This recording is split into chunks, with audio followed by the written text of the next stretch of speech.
بەندە شەڕەفەیان بەسە کە دەبنە هۆکارێک لە بۆ جێبەجێبوونی وعدی خوای سوبحانه وتعالى. پێشوازیکردن و خەڵاتکردنی 29 حافظ قورئانە کە لە ڕێگای دەستگای نووری حیکمەوە توانیویانە سەرجەم قورئانی پیرۆز حفظ بکەن. عملکردن بە قورئان واتە ئینسان لە هەموو کردەوەیەکی خراپ دابمەڕێت. قورئان لەبەرانیش بۆ مایکی پەیام دەدوێن و دەڵێن خودا ئێمەی مشەڕەف کردووە بە هەڵگرتنی قورئان، ئەمەش بە هەوڵ و ماندبوونێکی زۆر بەدەست هاتووە. هەڵگرێکی تری قورئانیش دەڵێت بە ماوەی 9 ساڵ توانیم سەرجەم قورئانی پیرۆز حفظ بکەم.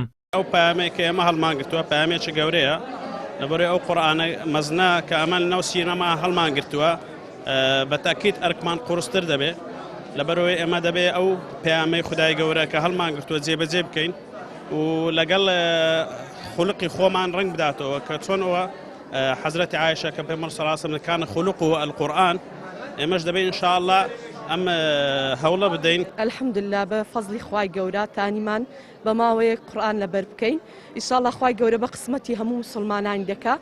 بەڕاستی قورئان لەبەرکردن هەوڵدانی دەوێت بەبێ هیچ شتێک بەبێ ماندیمون نابی بەس ئینشاءالله هەر کەسێک ئامانجی قورئان لەبەرکردن بی خوای گەورە بەخۆی لۆی ئاسان دەکا.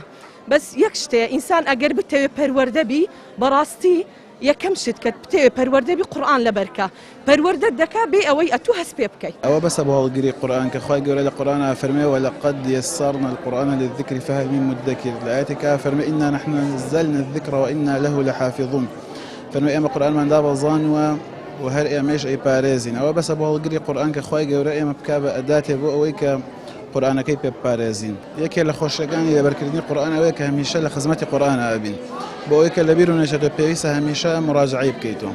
ئەگەر هاتوو ئینسان مراجعەی کردەوە هەم لەزەت لە ژیانی بینێ و هەم ئەبێتەوە مای ئەوەی کە قورئانەکەشی لەبیر نەچێتەوە. الحەمدوللا خوای گەورە ئیستیقامە و ئیخلاسیەتی پێداین الحەمدوللا بەردەوام بووین الحەمدوللا و 9 ساڵی بە 9 ساڵی لەبەرمان کرد الحەمدوللا ئینشاءالله شەر بەردەوام دەبین. زۆر سوپاسی دەستگای نووری حیکمەش دەکەین کە لەگەرمان بوون و دەستخۆشیش لەنگۆ دەکەین کە هاتینە ئەزیەتتان چێش. بەڕێوبەری دەستەی قورئان لەبەرانی دەستگای نووری حیکمە ئاماژە بەوە دەکات کە ئەوان کۆمەڵێک مەرجیان دیاری کردووە کە دەبێت لەو قورئان لەبەرانەدا هەبێت. ئاماژە بۆش دەکات تا ئێستا زیاتر لە 150 قورئان لەبەر لە دەستگادا هەیە بەڵام تاقیکردنەوەی کۆتاییان بۆ نەکراوە. بۆ ئەم ساڵ سوپاس بۆخوا 29 قورئان لەبەر توانیان نمرەی پێویست هەڵسەنگاندنەکەەوە دەست بێنن کە 185 بوو.